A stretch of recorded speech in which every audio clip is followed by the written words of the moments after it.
This is Big Earth. I'm Case Bradford. Thank you for tuning in to this episode with Michael, the founder of Chroma.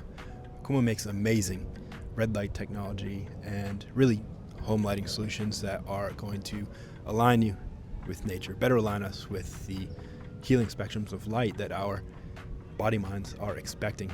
If you're unfamiliar with the power of light on health, think about going to a fluorescent lit airport, hospital, or department store versus being out in the sunshine or even in the shade of a tree in the sun. Vastly different.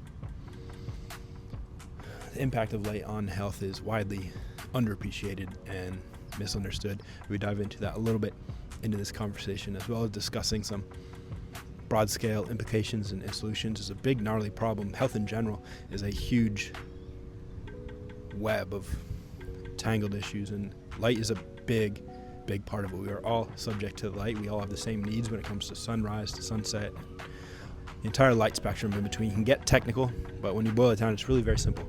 And Chroma provides amazing healing solutions that I very much appreciate. This stuff looks like it's straight out of a science fiction movie. There's a link down below if you would like to check it out. There's also a code if you'd like to save some cash to get some of this amazing high tech for yourself, for your home, for your friends, for your family.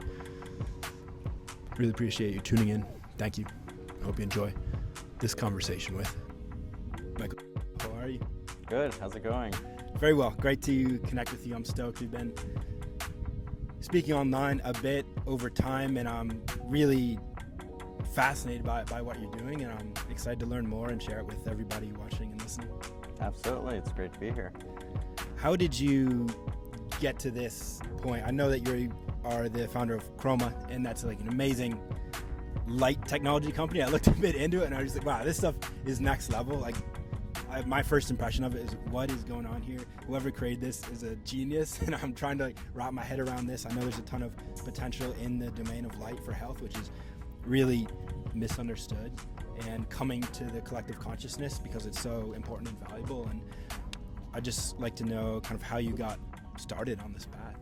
Yeah, absolutely. So it started with being an amateur athlete and a bunch of different things. So hiking, mountain biking, really lots of different sports that are out in nature, and looking at, how can I get better at these things, especially on the endurance side, and then trying to understand various aspects of metabolism, and starting with looking at it from a nutrition perspective. And then over time realizing that was only the tip of the iceberg, and that there are a lot of other factors that interface with food that impact how the body's able to utilize that energy. And I started with looking at it from a sleep perspective and realizing that, hey, there's this huge light component to how sleep works. And then over time, I expanded my understanding that, it's not just this visual component, there's all these other spectrums to sunlight, and all of these have important biological effects.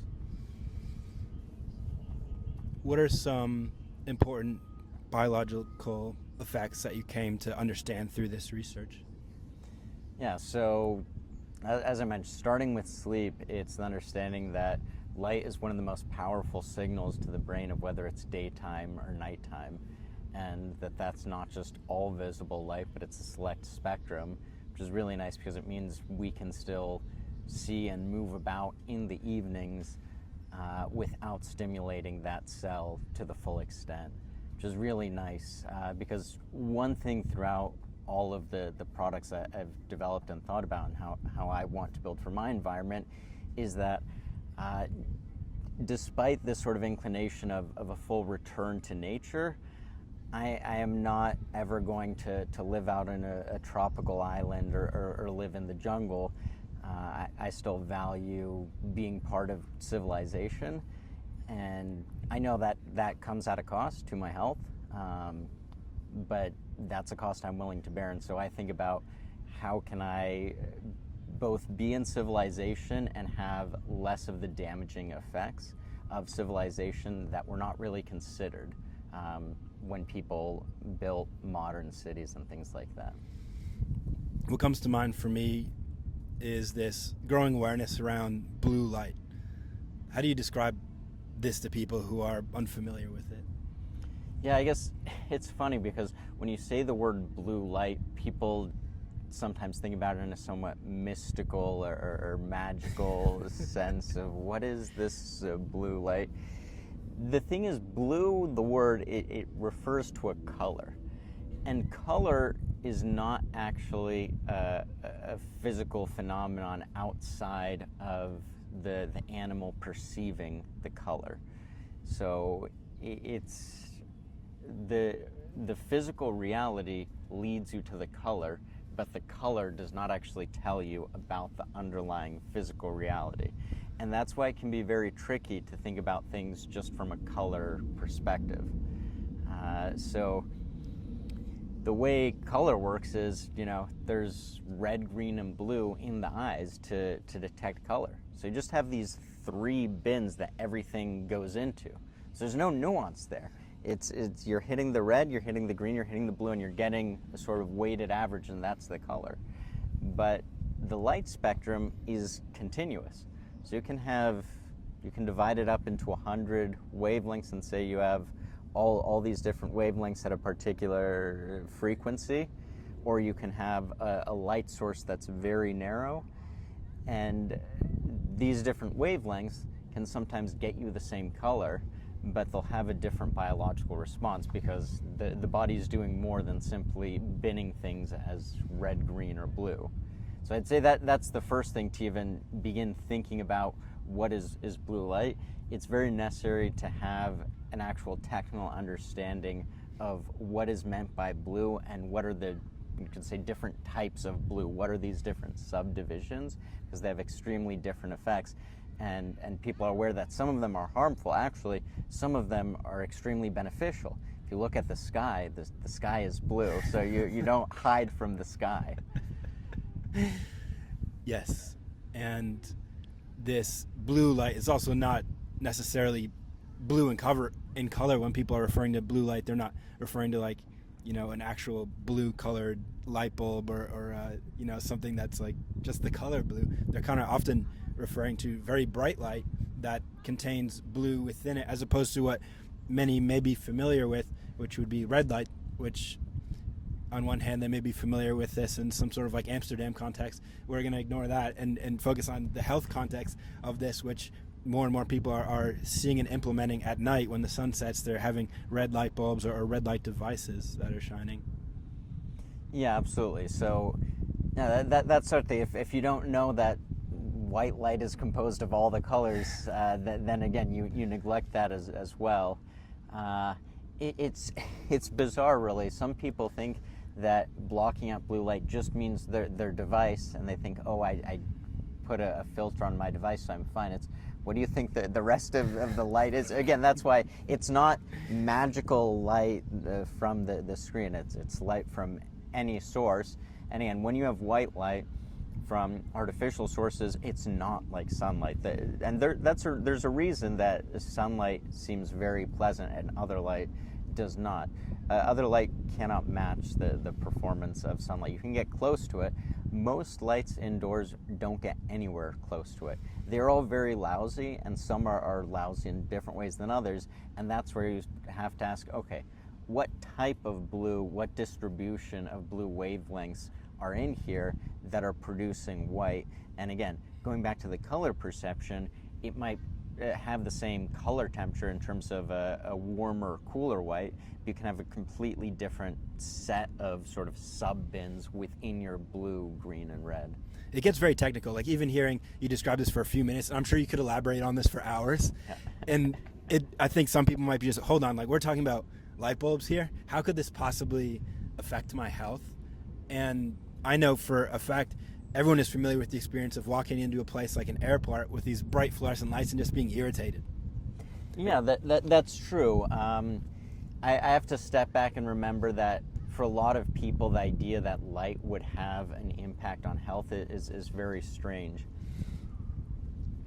And I'd say that goes back to, if we look at a lot of what medicine does with, if you have physical substances, chemicals that are there, it seems more real in a sense. And and a photon seems harder to understand, because you can have a bundle of atoms and they form something in front of you that you can hold in your hands, whereas you can't really pick up a chunk of photons and imagine, okay, this is a substance in the same way. But in that same regard, if you think about how things operate at a biological chemical level, at the atom scale, there's no human intuition of what it means that an atom is acting in whatever way on a cell, or even a cell itself, what it means that it's operating in a certain way. So it's sort of just a conventional heuristic that people are taught to think through substance rather than light. But I'd say the easiest way to get over that is the concept of something being a signal. So if you look at an aircraft or a car, you have the ability to turn the steering wheel, or in an aircraft, you can make the plane move about. And now, if you look at really old cars and really old aircraft, there is a mechanical connection between those things. So when you pull on something, you might be physically pulling a cable that pulls the flap of the wing. Or you might be mechanically I'm not old enough to know what this was like. It used to be really hard to turn a steering wheel until you had power steering. Now we have fly-by-wire, which means electrical signals. So you turn the thing and you have a computer that registers this was turned this amount, and then it sends an electrical signal to the thing that says, okay, I'm getting a signal, it's time to move upward, and then it moves. And so light behaves in that same way, where light provides a signal and then it has cascading downstream effects. And in terms of, again, what type of signals are there in the world, how do we control things, people might think, well, I think about signals as being electrical. All my appliances in my home are electrical. Electrons are actually not the best conductor of information. A photon is actually a lot nicer in a lot of regards. There are various companies now that are working on photonic semiconductors. So instead of having an electron move about, you have a photon move about. And there are tons of advantages in this, and there are challenges with it as well from an engineering perspective of making these machines, but people very clearly recognize there are really big advantages. And what has happened biologically is that nature also noticed, like, hey, there's some really big advantages if we can tap into photons as signals. And so that's how the body operates. You have electrons and you also have photons. And so that's sort of the top of funnel of where do you get all these profound biological effects. It reminds me of a conversation that I had with Clint Ober, who's the godfather of the practice of earthing or grounding. He really popularized it many, many years ago. And something he told me which really stuck was that we are chemical first, or we are electrical first and chemical second, meaning like every chemical process within our body happens due to the electrical nature of the electrons that are the foundation of that sequence of events. So he was a big proponent of connecting with the electromagnetic energy of the earth to absorb more free electrons so that those other processes within our body could run more efficiently, more smoothly, and the sunshine that we get to enjoy when we're outside is another way to facilitate that process happening at a more efficient and optimized level. Yeah. Yeah, and I'd say one aspect that's important to think about there is that you're really talking about analog systems when you're talking about light and electromagnetism.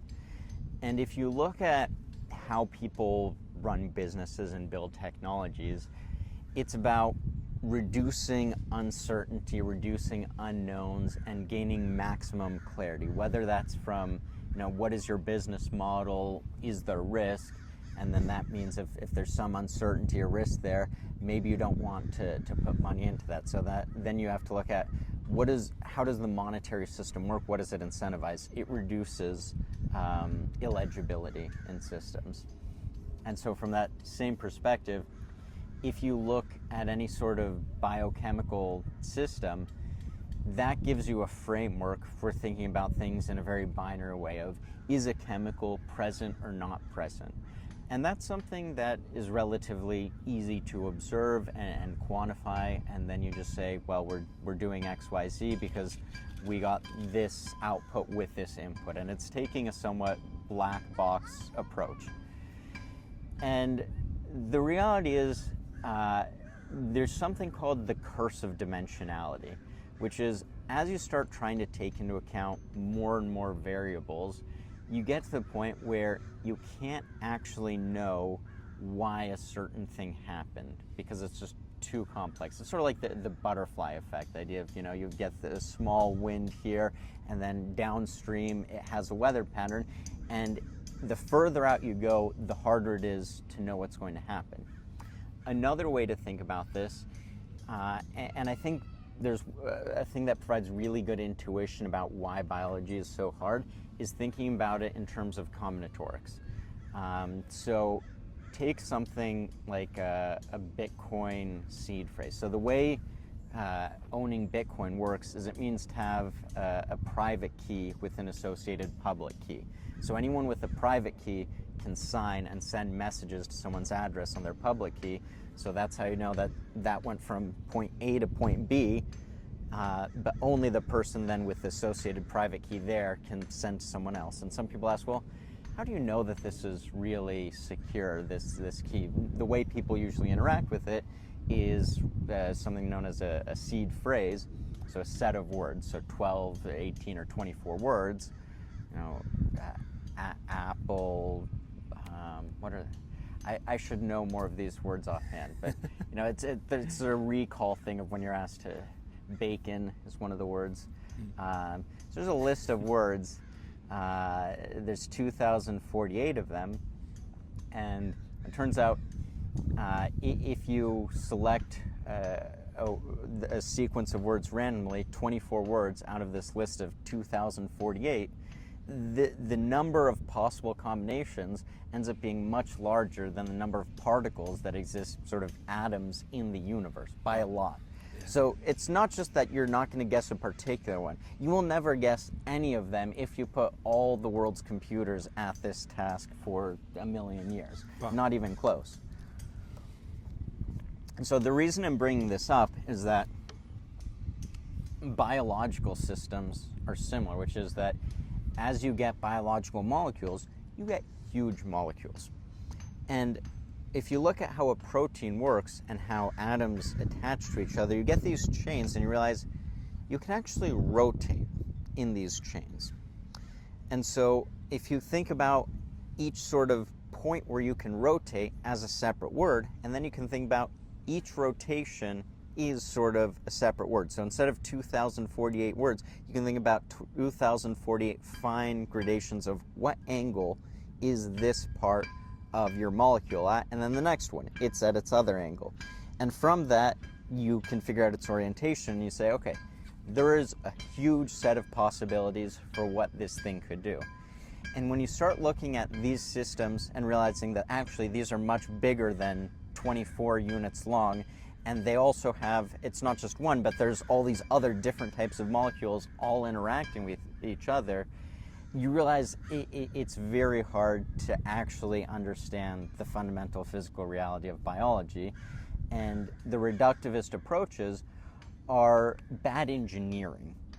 And that's a problem. When people say about science or that something's scientific or unscientific, you would ask, is it scientific that a building exists, that you have a skyscraper? It's a very weird sort of question to ask. What does it mean that it's scientific for a building to be present or not present? And so there's this abuse of language. And it would be as if someone said, I put a building here, I demolished your house, I put a building up here. I didn't have the authorization to do so, it was your priority. But we used all the top science to build this building. So you are a science denier if you do not recognize this building here. And meanwhile, they are not respecting your private property rights, and they violently came in and destroyed your house. And this can be understood within the context of science versus engineering. So you can do a scientific study of aspects of that building and do a scientific study of do people recognize that this building is 50 feet tall? Let's say it's 100 feet tall. And you can go and interview people, and they can say, yeah, I think it's this tall. And maybe you find one person says, no, I don't think it's that tall. And then you can do a statistical analysis and say, yes, the consensus is this. And you could put this in a paper and say that the peer review says this, so we scientifically conclude that the building is this height. For one thing, you didn't have to scientifically conclude anything. You can just measure it. So that's sort of the meme of you can just do things. And so people do this, they go through the motions of science on things that there's no real inquiry to something that's engineering. And engineering is a subject of taste and values and market preferences of, does someone want a building? Does someone want this or that car? It's not a scientific question. It's a question of having tools to build certain things. And so within medicine, what people will do is engineering in this reductivist way where they ignore all the conformations that a molecule can have, and they will do engineering combined with the market forces, the monetary forces, and what it turns into is very shoddy engineering. And so to hide the fact that it's shoddy engineering, they call it science instead. I think a good example of this that comes to mind would be if you are in a hospital. Conceivably, this is a place where you go for healing, for regeneration and repair when you are sick or diseased. We're surrounded by fluorescent lights, which are relatively well understood to be detrimental to health, to be devitalizing. Talk a little bit about how you would re-engineer this environment if you were given the opportunity to do so, and maybe a bit about why it's not so great to be surrounded by lighting like that. Well, I'd say, for one thing, the first thing you can do is get people outside. You can find images of hospitals or health facilities from a century ago where there were a bunch of babies out in the sunlight, things like that. You realize, what is the technology that allows you to do that? It's architecture, it's civil engineering. So that's the reality. Where can you get more value in health? It's applying real engineers to various problems and having free markets and deregulation. If you look at aspects like having sanitation, clean running water, indoor plumbing, these things massively improve health, and they are driven by engineers, not by doctors. And so the thing is, I'm not saying there's not a place for doctors and biological research. What I would say is that the bar is very high to add value, and the sort of, if you take a portfolio approach of what are the things that need to be done, you need to do a lot more engineering. There's only so much scientific discovery that can actually get deployed in a useful way. And so the lighting absolutely can get changed, and if there were free markets, it would. We can get into all the nuance of what sort of lights would you put inside of a hospital if you wanted it to be oriented around health, combined with how do you get indoor-outdoor access. So Jack Cruz has an interesting example of this, of his house in El Salvador, where there are these large walls that open up. So it's really this hybrid indoor-outdoor environment that makes it very comfortable to access the benefits of both. Again, going back to how do you have a healthy lifestyle without fully going and saying, I'm going to live in a tent out in nature. Such an important question to ask. How can we integrate our modern lifestyle with all the wonderful things that we've gotten as a result of that, with what we've forgotten, what we left behind, what is present from nature that also provides really a foundation for health, longevity, and vitality. Yeah, I'd say that as individuals, it's possible to shape our own environments, our own home, our office, things like that, in terms of how do we get the entire world to reshape it? So, and the reality is, I feel intolerant about the lack of quality everywhere else, because I don't want to just be restricted to the environments I control.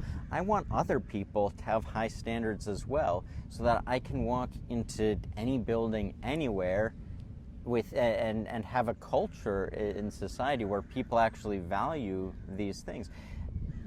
A problem is that if you look at, high-end buildings, even if you look at, a restaurant that says, okay, we're going to be a high-end restaurant, or this is a high-end coffee shop, or whatever.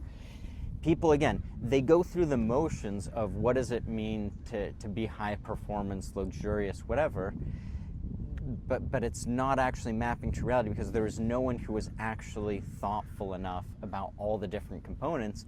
So you'll probably find that, here we're in Los Angeles, there's a lot of very expensive properties.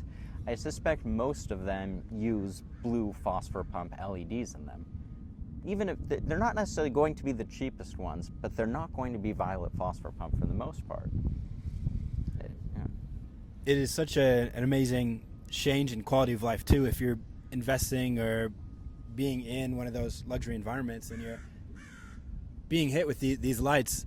Again, for people listening who aren't familiar with this, and they compare that to being outside where you've got amazing lighting, or even in the shade where it just feels good, and then you're back inside and it's like this isn't something off about this, and the lighting is certainly one component, but you could easily imagine a world where the lighting is improved in those environments and it kind of trickles through the rest of society ideally. But it would have to start with the people who have the money and have the interest and have the inclination to start investing in this, and it really begins at the grassroots level. Conversations like this, we're able to spread this awareness so that more and more people can change their homes, and then we can begin to see public environments start to shift and change. And I would share some of the negative effects of those lightings, because we've said that they're bad, but we haven't really described why it's bad or what it does that's potentially harmful.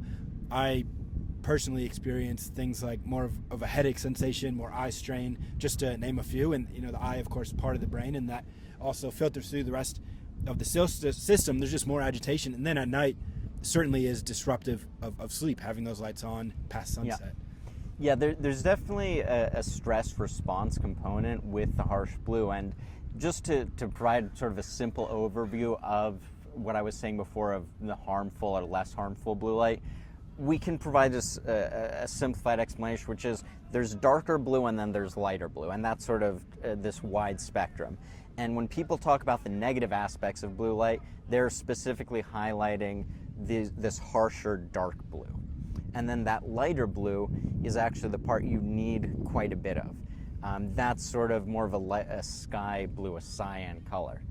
And what happens in the majority of the lights that exist in, and this is just randomness, how physics worked out, it happened to be that the cheapest way to build an LED is to put this massive spike in the dark blue region that you don't want, and the way it makes a white, it's not uniform, it creates a dip in the light blue right where you need some of that light. And so it gets you a lot of the thing that's stressful, not great for the eye, the thing that makes you feel like this light's really harsh and unpleasant, and it doesn't get you the light that triggers wakefulness, that tells the brain like, hey, this is daytime, be alert.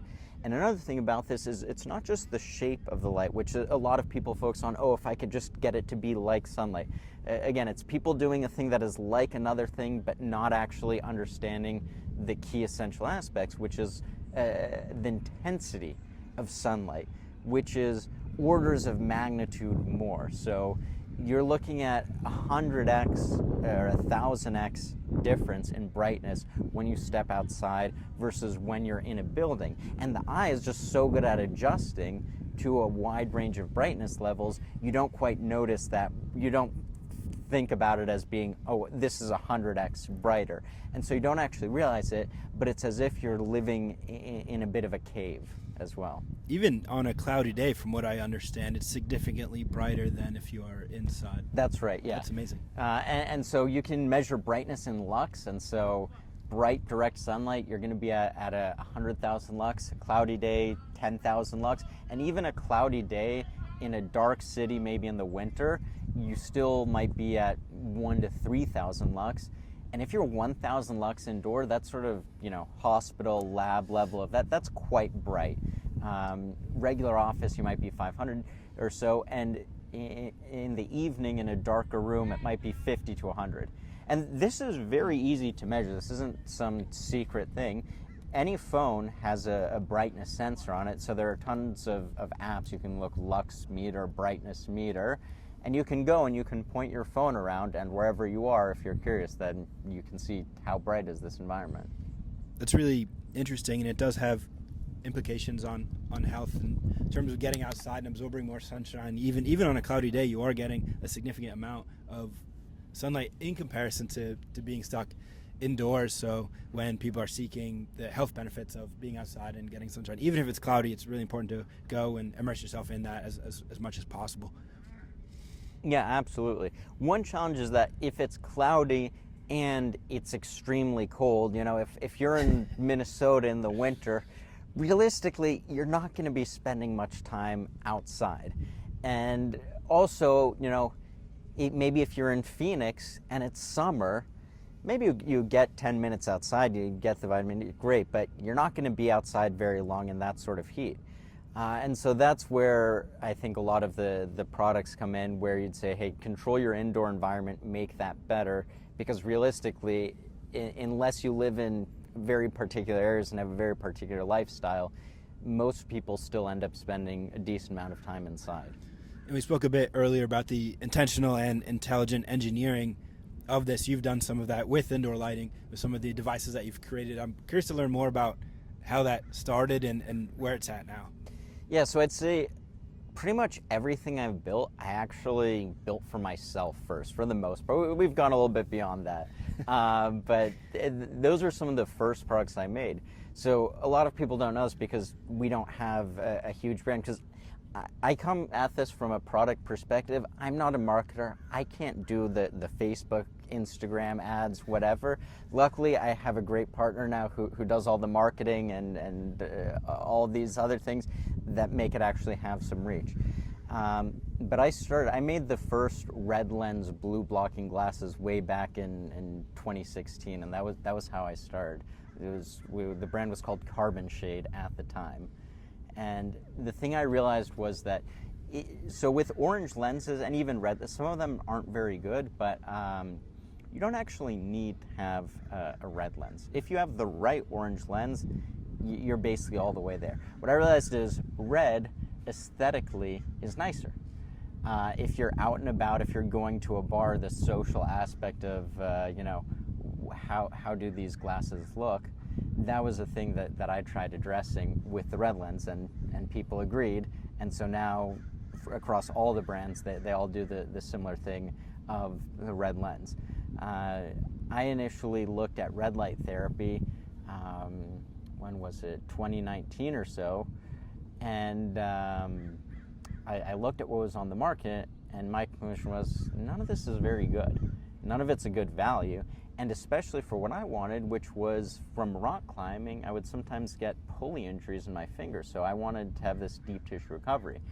And the only options were big panels that really didn't have the power density. How much power do you get sort of per square inch? And these little dinky things that just had too little power in general. And so I wasn't thinking about starting a red light therapy business. I just grabbed a CPU cooler, which was not the right thing to do, a piece of aluminum, and soldered on some LEDs. And it was so bad you had a duty cycle on this, because I wanted a lot of power. And this was all wired up to a sort of an industrial power supply, and it would overheat very quickly, in about a minute. And then it would be this chunk of hot metal. And so I knew I could run it for a minute, worked great for 1 minute, and it really did. There was nothing else like it. And it was powerful enough that a minute was enough. And if I were working out, I would focus on the particular muscle groups I was training that day, or if I had any sore spots. And that was the precursor to what is now the Chroma Iron Forge. Remind me what your question was again. I was just curious to learn more about how you got started creating these devices, okay, and where you're at now. And that is a fascinating story, that you learned about on one hand, learning about the benefits of red light in 2019, like this is still a very new sort of thing that's happening. You know, hundreds of years after the light bulb invented, we're coming to this place where we're realizing, oh, if we structure the light in a certain way, it has healing benefits, like significant healing benefits. And you took that understanding and awareness and built like kind of the best possible version of it, from what I'm understanding. Yeah, absolutely. And I think part of it is understanding, working within the trade-offs that exist and knowing what you can do with the tools. So a lot of people think, oh, LED equals bad. But the LED, it's just a technology. You can use it for good or for bad, or not really good or bad, things that are harmful to the body or beneficial. And so it always becomes a question of, what are you actually going to do day to day? What are the alternatives? And the reality is there are constraints. So for one thing, there's the cost of all these systems. There's the cost of running these systems. So if you look at a building, as I was saying, that 100x difference in brightness means indoor lighting is actually 20% roughly of electricity consumption, which is quite a bit. So if you say, hey, I want to have 100x more lights inside, you're saying, well, there's not enough people talk about the shortage for AI data centers. There's really not enough electricity to do that. If someone wants to do it for themselves, I'm all for it. We need more energy. Using energy is fantastic. It just becomes a practical question. The other thing is, if you match the brightness of the sun, you actually get more than double the heat output. Well, depends what spectrum you're doing, because also the sun has the IR spectrum. But if you replicated the entire spectral output of the sunlight, you would actually have even more heat, because your LED efficiency means you have the direct radiant output, plus you have the waste heat on the other side, which, if this is in your building, just like having a window and direct sunlight can make a space really hot, now you have an insane heat load on your building, and now you need a giant air conditioner as well. So it all gets a little bit ridiculous if you want. So I say, hey, don't go 100x, but can we go 5 or 10x and still have something that's really useful? Or can we look at, how does this light actually impact a space, which is that, a person is not in every part of a space at all times. So some buildings will have sensors, and they'll turn room lights on and off based on a person being there, not to save the electrical costs. And the simplest thing that I came up with there was lights just shining where I was. So in my first company, I had lights. I just built this wooden fixture and had a few very high quality white lights shining down at me. I also tried some halogens, and I put this array of halogens in our conference room. It really annoyed a lot of my colleagues. And so it was just doing different things like that, or having custom built wake up alarms with light, all these different systems playing around with that. Until I eventually came to the idea of doing the sky portal, of just having light that's directed on a person at a desk, because then you can have the intensity that you want if it's just there, because it's not that intensity times the entire area of your room. Or if you want to get really fancy, you could imagine a robotic system that's tracking where you are, and it just shines light on you. It's not a perfect system though, because that light hitting you directly is not really filling the space. So you can see that the reflected light from the entire room is not there, even though it's a wide panel. So I eventually, I forget exactly what it was that made me think about this, but it was something in my shift of, I never was, I'd like to think I was never anti-energy, so I grew up in California, and I was indoctrinated with a lot of really detrimental beliefs.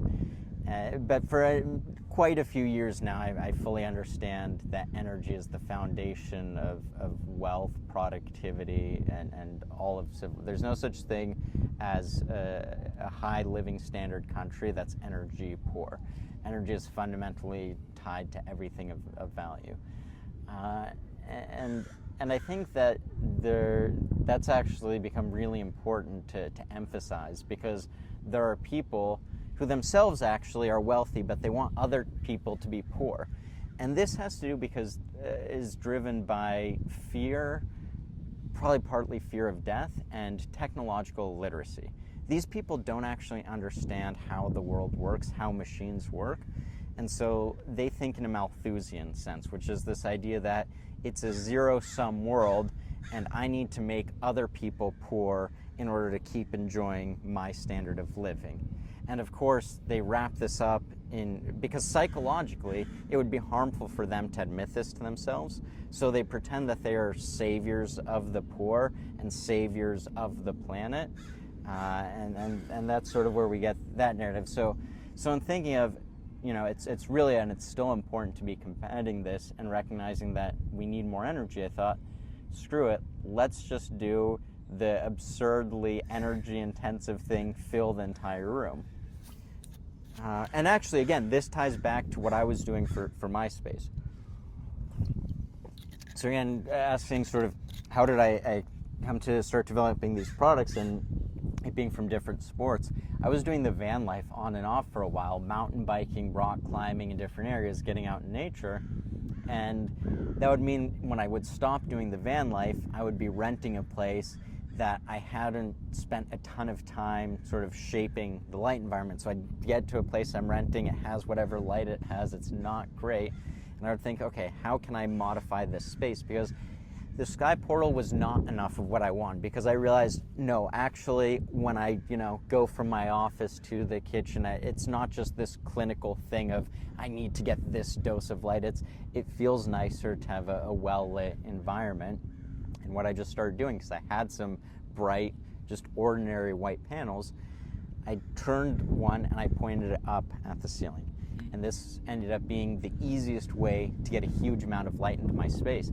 And this ties back to that 100x dimmer problem, which is all the existing fixtures in a building are not the type of fixture you want to actually get enough power. So I made custom LED bulbs. I've never sold a custom LED bulb that's a screw-in bulb, because that doesn't get you the power. You're working within the constraints of that building. And if you're saying, oh, I'm going to do a clean build, from a business model, it's extremely hard to do that, which is why the lights are very fractionated. No one can come in and say, hey, we're changing how lights work, everyone should do this. The funny thing is, I was just explaining this to someone last night from a military context of how I'm working on new defense systems, of saying, hey, there's all these sort of fixtures, just like there's the light fixture, so anyone who wants to make a bulb, they're not matching the brightness, they're going to make the bulb that fits in there. And I'm saying, what if we throw all that out and rebuild from the ground up? And that's what I say for different weapon systems, which is, if you remove these constraints, then you can really build the best system. But if you say, I'm building this one part of the puzzle because this has to fit within my entire logistics chain in this way, and it's built around this, so I need to build a thing that fits exactly in this box, and that means it has this type of wing capability. Maybe that's a fold-out wing, for instance, because you need your missile to fit in a tube, in a fighter jet, and you say, well, what if you had a different way of launching this? Do you still want your wing to fold out? What if you could have a fixed wing? And that's just one example. And then you also ask, well, what if you could change the logistics? Instead of having such heavy launch systems, what else can you do? And when you eliminate these constraints, you get entirely new solutions, and they're really great. It's just there's this psychological barrier. There's a barrier, again, in terms of how do you fund the development of things that are such departures? Because the reality is, you can actually make very good, very successful businesses just taking one of these slices and sort of playing within the box.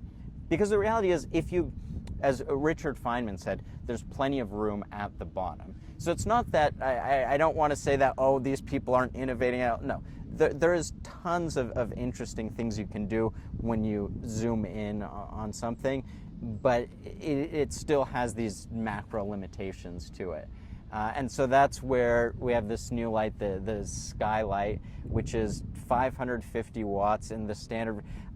I forget exactly how this conversation went, but I'll sometimes insist that we need to do something and then forget that I had that conversation. The guy I'm working with will be like, well, you said we had to do it this way? Like, I don't remember. So I also apparently wanted an even more powerful one that's 950 watts. So like this thing is just insane. The heat, it feels like it, it's very sturdy, but just looking at it, it's like, okay, if this thing fell on me, it would kill me, sort of thing. It's not gonna fall, but I think we're not selling a bunch of those. It's maybe overkill, but better.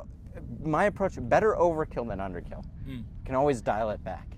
But many products just don't even get to the baseline. It's amazing to think about everything that you just illuminated there, and it's absolutely fascinating. And when I was browsing your site, which I will link down below for everyone who's curious to see this, things that you've built are very science fiction. It feels like it's 10, 20, like 30 years in the future. It's very different from anything else that I've seen. It's really next level, and the skylight is just I would describe it as a super advanced lamp, like a healing lamp that you can put in any room and access sort of the best of what technology has to offer in terms of indoor lighting. Yeah. And I think it is important. This is actually our first product that's truly indoor illumination, not just a health thing that's super targeted. And I think that's really important because if you just have a health product, it's a lot of times people think as a health as like, oh, that's a nice thing, or like, yeah, I should go to the gym, or probably most of the people viewing this have a healthier lifestyle, but it's not something that is there by default, which is indoor illumination. It's always there in some capacity. And I think that there are a lot of people who, again, going back to, you think you have a really nice space, this sets the bar for what an indoor space is. So what I am trying to sort of say with this light is say, you think that your ultra high-end trophy home is a nice home. You spent $30 million, and I'm saying actually your home is shit if you don't have the correct light in it. And so you have to do that. And so my goal with this light actually is to sort of be the next Eames chair, which is the idea of it's there in the home, and everyone just immediately recognizes it. And I think it will get to that point where it will become a talking point where people will say, oh, here's my fancy art, and here's my Chroma sky. Oh, you don't know about the Chroma? Oh, okay. Because also there are many people, it's sort of, and I think it's a healthy thing of what's sort of the one-upmanship within health. I think is a very, it can get unhealthy, but it leads to positive developments. That is also why, I don't know if you saw, I'm building a cooking pan. I had this tweet just randomly. I posted a small group of 120 people. These were just update tweets. These were photos from manufacturing partners in China.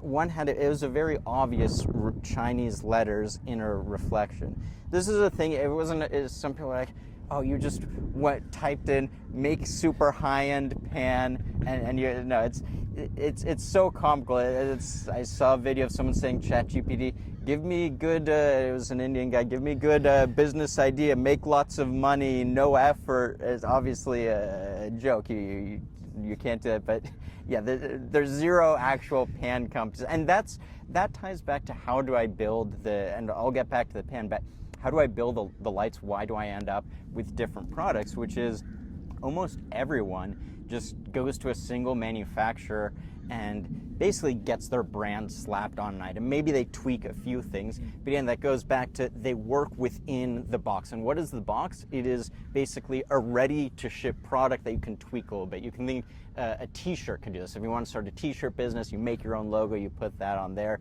you dial in a few things. That's why all the red light therapy systems, they all basically look the same. It's because these are agricultural grow lights that people started with. And it's because for most people it's easier to just have that one point of contact. And if you want to build something completely from the ground up, you want to say, hey, we're going to be like Apple and build this super polished, refined product. They have massive teams. They have sort of one person for every one little component. I've talked to some of the supply chain people. I tried hiring someone there.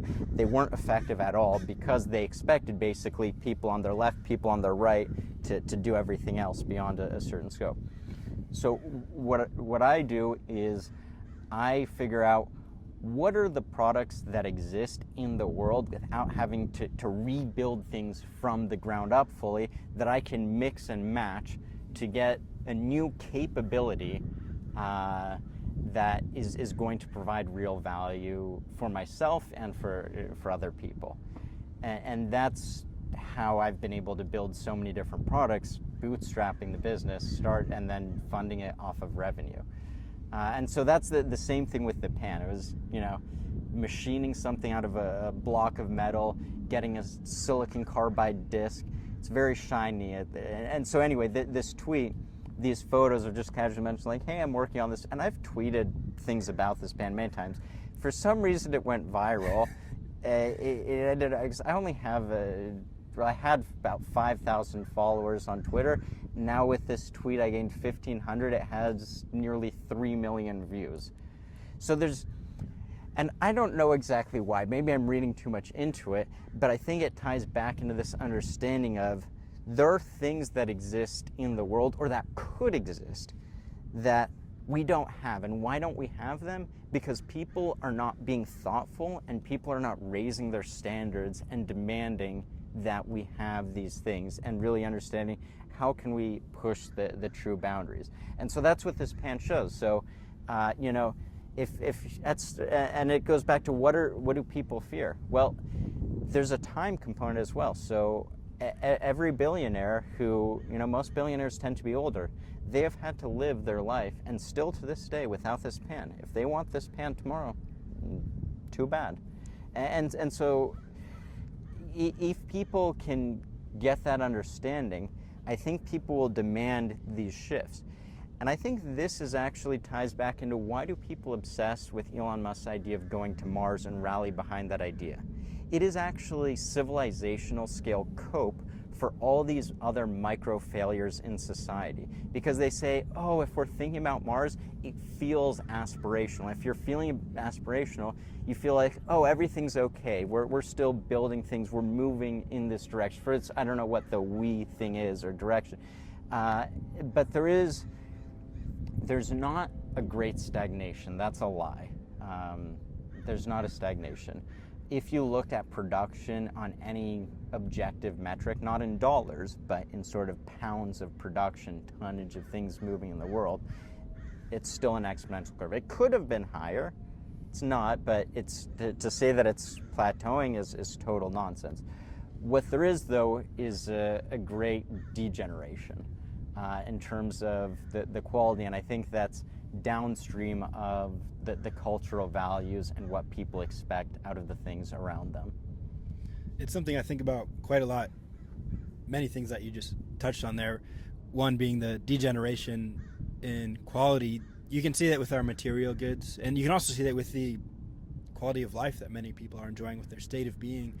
There's so much more disease now than there was decades ago, even just 1 decade ago, and then you go back more, and we were enjoying a much higher quality of life, much more robust well-being, and yet we're still able to produce so much more stuff. And I like to imagine, what if we were all healthy? What if we were all vital? What would that change with the world? How much would we be able to create, and what would be the quality of all that? What would be the efficiency of the society that we're in? It's wonderful to think about that, and to me that's much more aspirational than going to Mars. Like, what if there's no obesity, no cancer, or if there's no hunger? We could solve those problems if we decided to.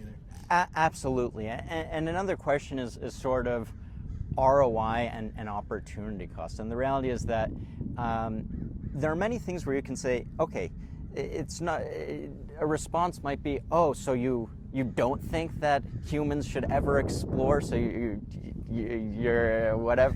And it's not that. It's that, just like in business, it's not that there's good ideas or bad ideas. It's that there are many, many good ideas and things that, maybe should exist, but you can't do all of them at once. There's only so much time, there's only so much attention, so you have to be discerning and you have to be selective. And so the thing is, it's evaluating people's evaluation process, which is, are people focusing on the right things? So I would say the fact that it's not common knowledge to wear blue blocking glasses and real blue blocking glasses. For instance, the company 8 Sleep had fake blue blocking glasses with clear lenses. And the guy who I made fun of who invested in this, he has a space manufacturing company, which of course is not manufacturing physical objects in space, which I would say, yes, some number of decades in the future, yes. So again, I'm not against it. It's what is it going into? It's becoming a big pharma company, which is funny tying into all of this. So are people discerning? Doctors don't tell you this. So the thing is, did they pick the high ROI thing first? Let's say all the things they were doing were actually really good. There was good cost benefit of all the drugs they were thinking about. You would still say make the glasses first and then think about all the drugs. The fact that they don't immediately discredits anything they have to say after. And so it's not even a question of are they right, are they wrong, should it be less drugs, more drugs, should people accept their authority or not. They've initially discredited themselves because they have poor judgment. And this is not a scientific question because there is no way to scientifically answer, should I think first about the glasses or this thing in an abstract sense? So that's where the starting point needs to be. So I would say, what are the Mars people saying? Are they, for instance, are they wearing blue blocking glasses? Well, no, because it's still not that common. And what other ROI things? Well, in fact, if you're talking about Mars, would be a terrible health environment. So they actually should be the first people thinking about light, and they're not, which tells us they're not serious people. That's fascinating. Really coming from a first principles approach, kind of like to show your intention. Like, are you actually trying to build toward this thing, or is this more of like a pie in the sky ideation that was sort of just come about through a scramble approach? Just, coming at it from an engineering perspective is really interesting to think, like, what are the first principles, and then how do we build up from there? And that'll dictate really where you're going, as opposed to building on a faulty foundation, this thing that's never going to become fully formed, and if it is, it's not going to be stable. Yeah, and it's the same thing with a lot of the hardware startups saying, hey, I'm going to build a flying car, I'm going to build the next rocket. And what happens is you can raise a ton of money and make something that flies around. And if you're not new to aerospace or defense, which is the case with the overwhelming majority of defense investors, things can seem new and exciting to you, even if they're not actually new and exciting. So again, what is exciting? It means having taste in what is the interesting thing or not.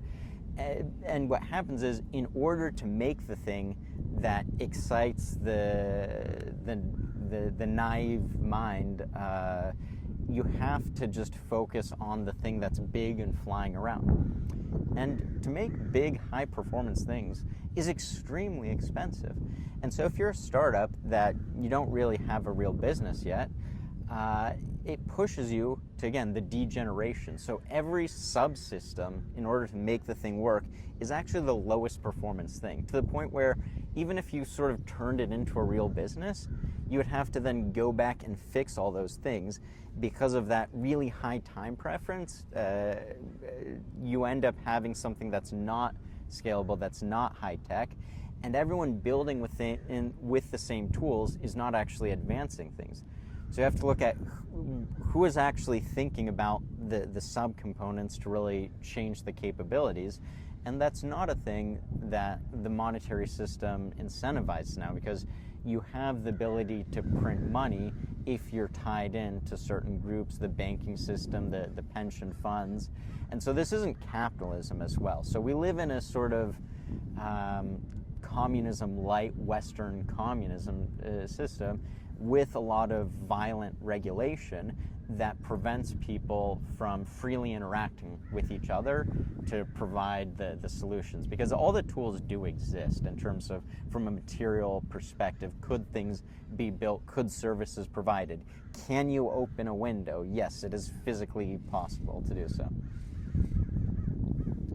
It is quite astonishing to contemplate where we are at the time we were born into. At a macro level, it seems like we're just in this strange dream where all the systems we're standing on are faulty and need to be rebuilt again from the ground up. The financial system, the food system, the lighting system, just to name a few things that we touched on. And there's a lot more, like the school system is another one. And it's almost as if we need some sort of a reset, or as if we're just going to be faced with a reset, outside of our choosing. We're either going to be able to create it on our own, or we're going to be hit with some sort of a grand scale event that forces us to reset. Yeah, I mean, there's only so many ways to get the reset. One thing, I tried telling the folks in El Salvador, let's fix the seed oil problem. And again, in terms of, are you being a good engineer or a bad engineer, I would actually have criticisms for the health crowd, which is a lot of the health crowd. Take an area like LA. There's a lot of people that are thinking about health in the context of, if you're very wealthy, what is a healthy lifestyle, to the point where, again, they don't actually care about technologies or products that scale. And the thing is, if you're not thinking about scale, you're actually not able to build the best thing for yourself. So even if you're a billionaire, you have the same iPhone. Even if you're a billionaire who has a private jet, that jet has the same turbine technology as all the people who are flying in coach are using. And the same way, even if you're going to the fanciest restaurants, their supply chain, you go to a nice steakhouse, they're still frying the fries probably in canola oil. So if you don't have the scalable solution, it is going to impact you no matter where you are. So I don't believe in this idea of building the small enclave and trying to wall yourself off. And so yeah, the thing with El Salvador is, you can change the oils by going to high oleic oils. And so people who want to talk about butter only tallow, it's like, great, yeah, and Stalin also agrees in starving off, hundreds of millions of people. You want to say, yeah, we're going to ban all the seed oils and starve, hundreds of millions of people. That's sort of what they're saying. But they're just living very thoughtless lives. And I would say that would go back to, there's a need to sort of be more productive than just health is my thing. I'm just going to do the health vibe thing and just hope that it emanates from this aura and things will figure. So the thing with the oils is, you can get a different plant variety. You can get high oleic canola, you can get high oleic soybean, which massively reduces the linoleic. And I'm not saying I want to consume this personally, because I would fall into this I'm not poor category. So I will personally choose butter or beef. And in fact, not poor also from a global sense. Probably most of the people watching this fall into that category. I was just in Argentina. I was chatting with people about sort of what is their economic situation. You have people where it's, well, we used to have, beef once a week. Now it's maybe a once a year sort of thing. Oof. So that's the perspective people need to understand, in terms of, you need to have the ability to do arithmetic. And I'd say this ties into a thing which is, okay, you want credibility. Well, if you can't do that sort of arithmetic, of course the healthcare institutions will be successful in saying, these are just a bunch of moronic hippies who don't understand the science. You need to be smarter if you want to go up against that.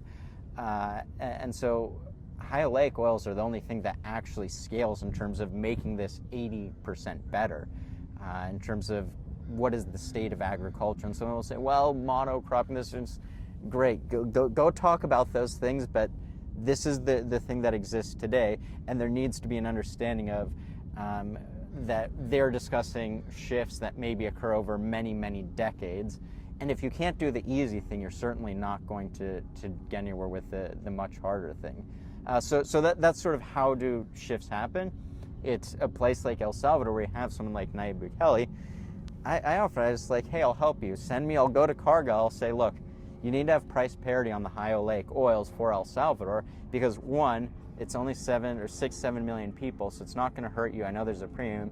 It's only about 3% of the global supply, so there's no supply shock, and you can use this on marketing, so it'll pay for itself in terms of the premium. And again, why is there a premium? It's actually because this is a more valuable product to the restaurant owner. It lasts longer in a deep fryer for the same reason, at a chemical level, that It doesn't oxidize in your body as well. It also lasts longer in a deep fryer. So this isn't some esoteric fringe thing. It's incredibly obvious. So that's another way. And El Salvador is small enough they can do it. They have very few. You figure out where's the oil coming in, and you mandate that. Because really, and some people would say, oh, I was talking about deregulation, now I want regulation. The most valid thing that a state can do is provide security, defense. And I would say that when you're talking about seed oils, you're talking about chemical warfare, terrorism, even potentially against the population. So if a terrorist was dumping poison in the water supply, yeah, you can say maybe in some future decentralized security emergent response to that. But today you would say, yes, there's an expectation that if someone is dumping poison at a large scale in the water supply, you do something about it. And the seed oil, that is a real solution. And people do all sorts of nonsensical things because, again, probably because they're not engineers, of saying, oh, we're going to tax soda. Total nonsense overreach. Because it's not that soda is healthy, but there are very few things that are drop-in replacements. Going back to sort of, if you're thinking about, I'm making a new missile system, and maybe you have to think outside the box, but if there were a drop-in thing within the boxes, because those boxes are not going away, those systems are still around, do the drop-in thing and think of your other thing that's better. So the drop-in thing is the oils. The other thing of what is the reset? A reset happened in 2009, which was the release of Bitcoin. And so that has permanently shifted the landscape of the world. So now anyone who wants can use a thing as money where no one else is able to print it or steal it from them. So the current monetary system allows a select group of people to control the economy and control new units of money being made out of thin air. Because most of the money is all digital, it's in computers. And some people control these computers and are able to say, we have more money now. And Bitcoin's a system where it's totally decentralized. Everyone runs their own copy of the ledger, and someone says, I have more Bitcoin, and then you check it, no you don't. And it's capped at 21 million, which means that in order to generate wealth, you have to actually provide something of service, which is how most people sort of make money. You know, they work for a living, they're providing their labor, they get paid, they sell something, someone pays them. The reality is a lot of people don't make money by actually providing things. They make money by being near the printer and this creation of money, doing interest arbitrage. And so that's how people are able to end up with immense sums of wealth, sometimes, very often, just destroying capital, making fake companies that actually never turn a profit. If Chroma stops being profitable, if we sell things at a lower price than it costs us to make, we go out of business and we stop being able to continue existing. But there's this weird phenomenon where if you're a very big company and you start making less money than you're spending, you somehow continue existing, sometimes in perpetuity. It's very bizarre. And so when you look at, why are things the way they are, you have to sometimes be okay with being a little bit uncomfortable about it. And then you realize, okay, what are the real tools to actually stop and defund these people rather than funding those systems? Because the reality is, if you say, I'm going to buy all these different stocks, I'm going to buy into real estate, I'm going to get a mortgage and tie myself into a home, you are funding the system. You are funding big pharma, you are funding the hospital system, you're funding the fact that it's 20% growing of GDP. Healthcare is one of the most communist systems in America. If you look at when Obamacare was passed and you look at United Health Group, it just went exponential after that. So it went from, I don't know what it was, to 500 billion. And now, bizarrely, I don't know why it's fallen, because the CEO, of course, was assassinated, and it dropped by 250 billion. It lost half its value, and it hasn't recovered, which is strange because nothing actually changed about the business. And so, separate from the healthcare aspect, I think the more interesting thing here is the aspect of how is the stock behaving. which is that the stock has become decoupled from the underlying business. In the same way that if you look at something like gold or silver, they have a monetary value to them. They also have an industrial value, but the amount of value that is monetary in nature is not the same in each one. So in silver, about half of its value is due to the industrial use cases. In gold, it's only about 10%. So gold is almost entirely monetary in nature. And so you'd ask something similar about other assets, which is, well, do other assets have a monetary aspect in nature, which is, yeah, they have a real thing underneath, but are they overvalued because people have used them as savings, which is, we know the dollars are really bad money. We know all the fiat money is really bad money. It inflates away. So the only people who live in dollars are the poorest people who don't really have much savings. As soon as someone has savings, they have a relatively small amount of dollars. They put their money in things that are harder to inflate, such as houses. It's harder to make more houses, but it's not impossible, actually. We can make things vertically. New areas get developed all the time, but it's bounded. It's not just typing numbers into a computer to say there are more houses now. And it's the same thing with companies and stocks. And so you have to ask, is this stock tied to its underlying value, or has a mimetic bubble formed around this such that there's enough general consensus we think, well, if I put my money here and everyone else and we all sort of agree, then it'll hold its value and I can pull my money out, or I can borrow against it, and borrowing is the money printer. When you borrow money, that's the typing and creating new monetary units, actually. So the people watching this, actually, you have access to the money. We all have access to varying degrees. It's just this tapered system such that you always have better access than the person below you. So you're like, okay, this is okay. And that's sort of how it stabilizes. And over time, people realize, well, this is a bit of a Ponzi scheme on the stocks, which is why the price to earnings ratio keeps going up and up and up. And so the fact that a company can just suddenly cut in half in value with nothing changing sort of shows that that's the reality. And so eventually, when you have Bitcoin as the only money that exists in the world, the government won't be able to dictate this company is profitable because we dictate you have to pay this company, and which, by the way, every time a drug gets prescribed, an insurance company makes money. Which is a very dystopian sort of system in the US. It's very misaligned with American principles, and our founding fathers would be appalled if they saw the state of things today.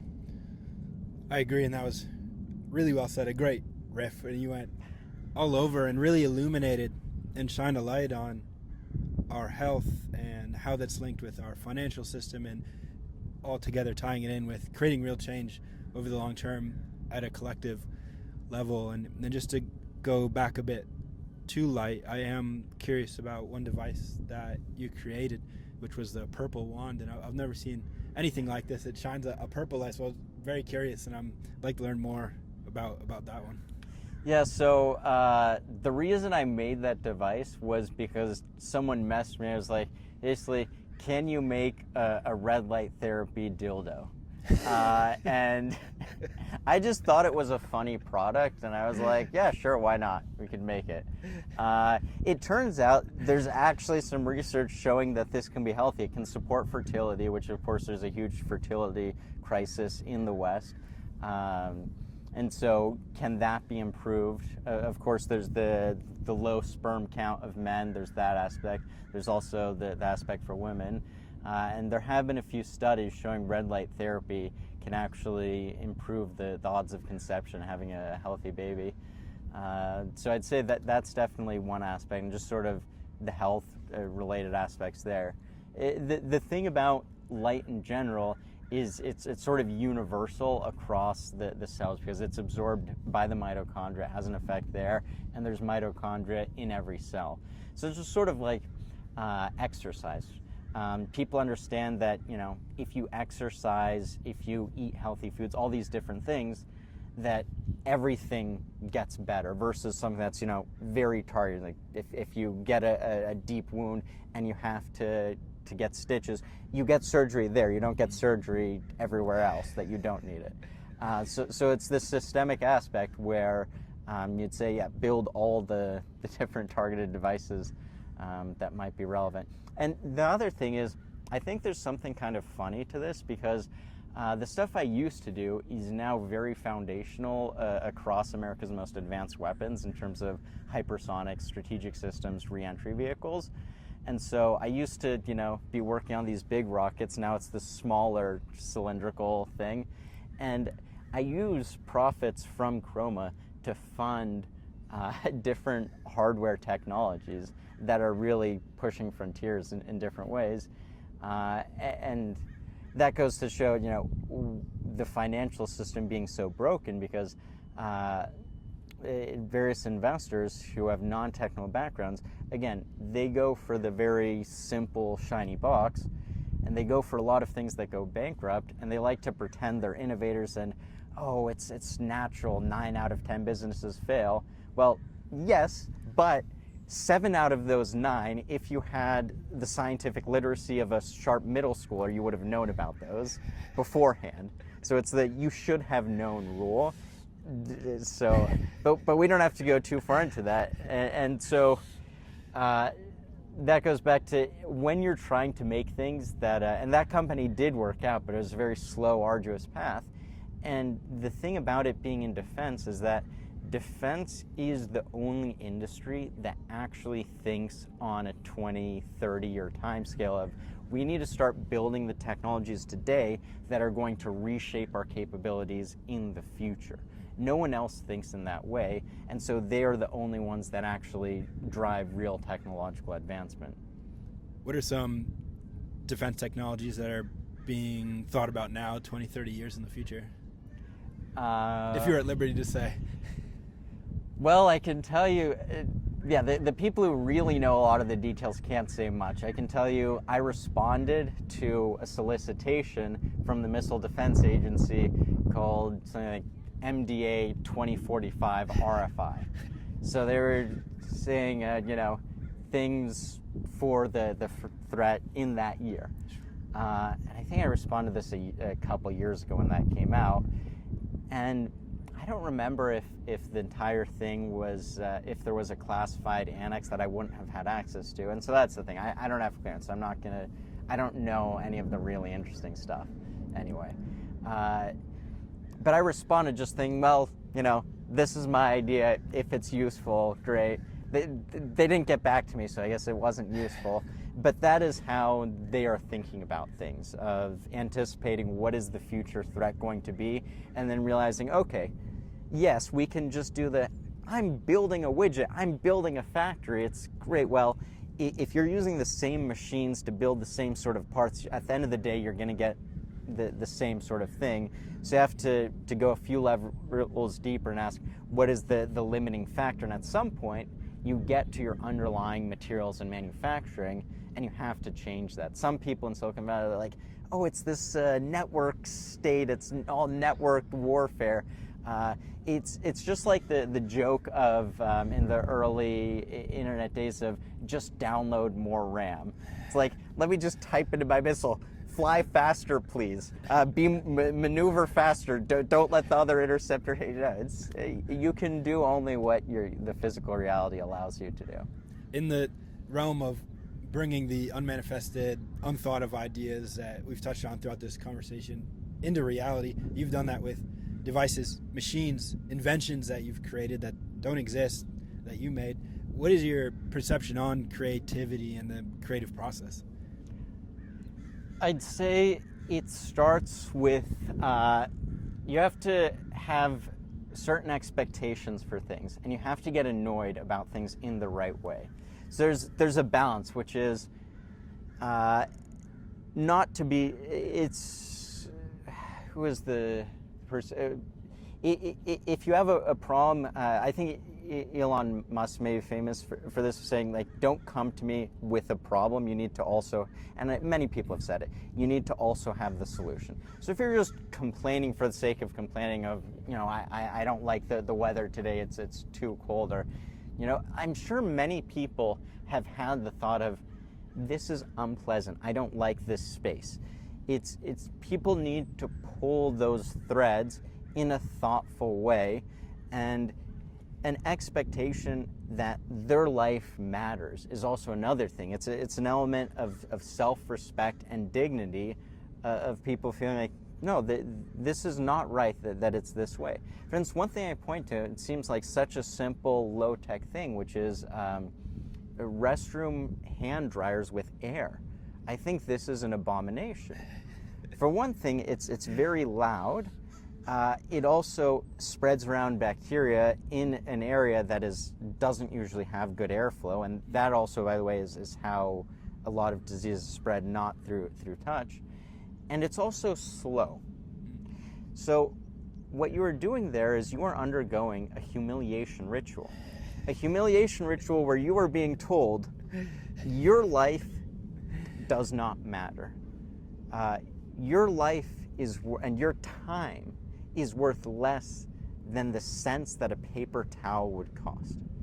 And you are forced to stand there under this noise. It's almost like a torture machine. So you're tortured into believing this thing about yourself. And at some point people say, well, I guess, yeah, I don't, maybe this is just my life now. Right? It's like the meme of this is my death now, and for different animals. Like, well, yeah, here we are. And I'm trying to say, well, no. Even the things that seem like they can't be changed, it's necessary to get annoyed. And combining that with the ability to figure the solution. And the reality is, you don't need to come with a huge skill set of, oh, I know how to do the things already. No, the skill set comes because you get annoyed enough that you figure out how to fix it. And if you don't know how to do something to fix it, you figure out what that step is that you need to get further toward your solution. A glorious explanation. I love that. It's very inspiring, and we're all surrounded with things that annoy us, and if we tune into that and begin to reimagine new solutions, better ways of living, things that we could create, developing a skill set along the way is the path to making that real and possible. And there's one thread that stuck out to me in our conversation that I would love to return to. That was your experience living in a van and doing a lot of hiking and mountain biking. How long did you do that for? What was your experience like, and what led you to do that? So I did that on and off for 3 to 4 years. I would sometimes do it and then sometimes rent a place, and so going back and forth. And what was driving it was, after I left my first company, I didn't have that much tethering me to the location I was in. One thing in particular was wanting to mountain bike in Canada. I've seen all the extreme videos and the beautiful redwood forests, and thinking, it would be really fun to improve my skills in that area and to be able to ride those sorts of trails.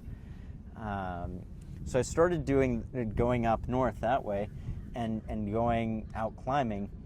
And one thing I found with that is just being in the van made it a lot easier to build the lifestyle around being active, getting in nature.